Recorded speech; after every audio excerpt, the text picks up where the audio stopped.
छोटे से गांव में किशन नाम का किसान अपनी पत्नी राधा और बेटी रिया के साथ रह। किशन आम की खेती करता था और उसी से उनका गुजारा चलता था। राधा, इस बार बाग में आम बहुत अच्छे लग रहे हैं। अगर सब ठीक रहा तो रिया की पढ़ाई के लिए पैसे बचा लो। हाँ किशन, बस भगवान साथ दे दे।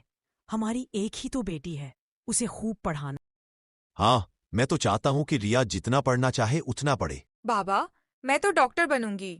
यही सुनकर तो जान में जान आती है। पर वक्त ने करवट बदली।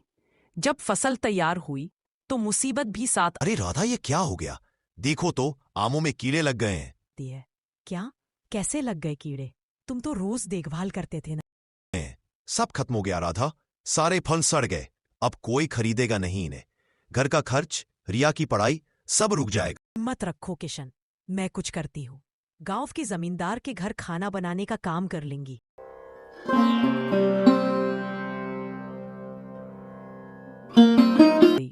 राधा ने जमींदार के घर काम शुरू कर दिया।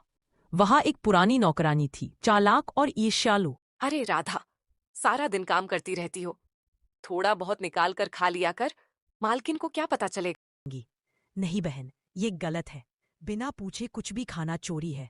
मुझे अपने हाथों से मेहनत की रोटी चाहिए, किसी की चुराई। बहुत सीधी बनती है ये।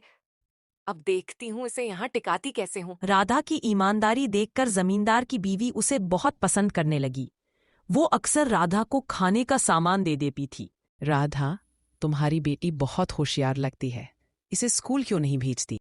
नहीं, भेजना तो चाहती हूँ मालकिन, पर हालात ऐसे हैं कि फीस नहीं भर पा रहे। अच्छा, चिंता मत करो, सब ठीक हो जाएगा। एक दिन मालकिन नहाने जा रही थी। उन्होंने बेटे मुन्ना को राधा के पास छोड़ दिया। मौका देखकर नौकरानी ने चाल चली।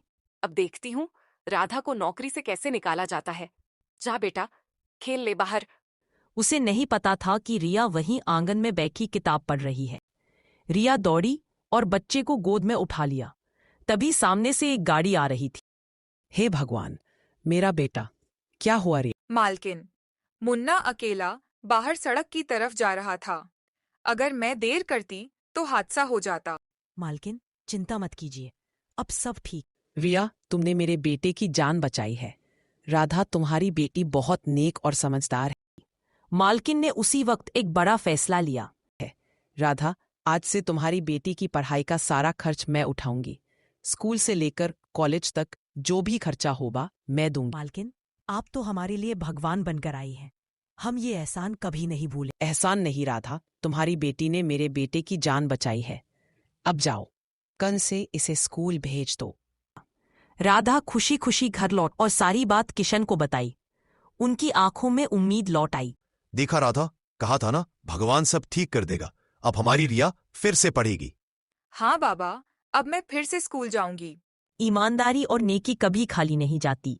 राधा और रिया की कहानी इसका सबसे सुंदर उदाहरण है।